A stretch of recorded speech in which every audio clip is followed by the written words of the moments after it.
Hello മക്കളെ, ഇനി നമുക്ക് പബ്ലിക് എക്സാമിലേക്ക് വളരെ കുറച്ച് ദിവസം കൂടെ ബാക്കിയുള്ള അല്ലേ. ഇനിയുള്ള ദിവസങ്ങളൊക്കെ വളരെ ക്രൂഷ്യലാണ്. സോ ഈ സമയങ്ങൾ നമ്മൾ കൃത്യമായിട്ട് പഠിച്ചു തുടങ്ങിയാൽ മാത്രമേ പബ്ലിക് എക്സാമിൽ നമുക്ക് ഫുൾ മാർക്ക് കരസ്ഥമാക്കാൻ വേണ്ടി സാധിക്കൂ. അപ്പൊ നിങ്ങളെ സംബന്ധിച്ചിടത്തോളം കുറെ അധികം ആളുകൾ സ്കൂളിലെ പോർഷൻസ് കഴിഞ്ഞുകൊണ്ട് തന്നെ വീട്ടിലിരിക്കുമായിരിക്കാം. അല്ലെങ്കിൽ സ്കൂളുകളിൽ ക്ലാസ് ഇല്ല, ഒരു ദിവസം ഇടവിട്ട് ചില ദിവസങ്ങളിൽ റിവിഷന് മാത്രമേ ക്ലാസ് ഉള്ളൂ. അപ്പൊ കൂടുതൽ സമയം നിങ്ങൾ വീട്ടിലിരിക്കുക. അപ്പൊ ഈ സമയം എങ്ങനെ നമുക്ക് ഇഫക്റ്റീവ് ആയിട്ട് യൂട്ടിലൈസ് ചെയ്യാം, അതാണ് നമ്മൾ ഇന്ന് ഈ വീഡിയോയിൽ ഡിസ്കസ് ചെയ്യാനായിട്ട് പോകുന്നത്. അപ്പൊ എങ്ങനെ തുടങ്ങണം മിസ്സേ? ഫസ്റ്റ് പോയിന്റ് എന്ന് പറയുന്നത് റിവേഴ്സ് ഓർഡർ ആണ്. അതായത് ക്രിസ്മസ് എക്സാമിന് ശേഷമുള്ള പോർഷനുകളാണ് കുറേ കുട്ടികൾക്ക് ടഫ്. കാരണം നിങ്ങൾ അത് ഒരിക്കലും എക്സാം അറ്റൻഡ് ചെയ്തിട്ടില്ല.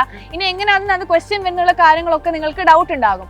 സോ മക്കൾ ചെയ്യേണ്ടത് ക്രിസ്മസ് എക്സാമിൽ കഴിഞ്ഞിട്ടുള്ള പോർഷൻ തൊട്ട് നിങ്ങൾ പഠിച്ചു തുടങ്ങുക. അതായത് ചാപ്റ്റർ റിവേഴ്സ് ഓർഡറിൽ പഠിച്ചു തുടങ്ങുക. അവസാനത്തെ ചാപ്റ്റർ ആദ്യം പഠിച്ചിട്ട് നിങ്ങൾ അങ്ങനെ പഠിച്ചു തുടങ്ങുകയാണെന്നുണ്ടെങ്കിൽ കൃത്യമായിട്ട് നിങ്ങൾക്ക് നല്ല മാർക്ക് കരസ്ഥമാക്കാൻ വേണ്ടി സാധിക്കും. അപ്പൊ അതോടുകൂടി നിങ്ങൾ ശ്രദ്ധിക്കേണ്ട മറ്റൊരു കാര്യമാണ്, റിവേഴ്സ് ഓർഡറിൽ നമ്മൾ ചാപ്റ്റർ പഠിക്കുന്നു.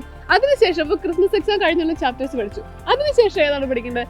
വെയിറ്റേജ് കൂടുതലുള്ള ചാപ്റ്റേഴ്സ് ആണ്. അപ്പൊ നമ്മൾ കുറെ ഞാൻ 5 ചാപ്റ്റർ പഠിച്ചു, 6 ചാപ്റ്റർ പഠിച്ചു എന്ന് പറയുന്നതിലല്ല കാര്യം. ഏറ്റവും കൂടുതൽ ക്വസ്റ്റ്യൻസ് വരുന്ന ചാപ്റ്റേഴ്സ് ആദ്യമേ പഠിച്ചു തീർക്കണം. അപ്പൊ നമ്മൾ അവിടെ കുറെ ഹാർഡ് വർക്ക് ചെയ്യുന്നതിലല്ല, നമുക്കിനി വേണ്ട സ്മാർട്ട് വർക്കാണ്. അപ്പൊ അതുകൊണ്ട് തന്നെ വെയിറ്റേജ് കൂടുതലുള്ള ചാപ്റ്റേഴ്സ് തന്നെ നിങ്ങൾ അതിനുശേഷം ടൈം എടുത്ത് കൂടുതൽ ഡീറ്റെയിൽ ആയിട്ട് തന്നെ ആദ്യമേ പഠിക്കണം. മൂന്നാമതായിട്ട് എനിക്ക് പറയാനുള്ളത് ടൈമാണ്. നമ്മുടെ സമയം വളരെ ക്രൂഷ്യലാണ്. അധികം സമയമൊന്നും നമുക്കില്ല. സോ ഉള്ള സമയം കൃത്യമായിട്ട് യൂട്ടിലൈസ് ചെയ്യണം. ചില മക്കൾക്ക് രാവിലെ ഇരുന്ന് പഠിക്കുന്നതായിരിക്കും കുറെ കൂടെ ബെനിഫിഷ്യൽ എന്ന് പറയുന്നത്. ചിലർക്ക് രാത്രി ഉറക്കം മുഴിഞ്ഞ് പഠിക്കുന്നതായിരിക്കും കുറച്ചും കൂടെ ബെനിഫിഷ്യൽ.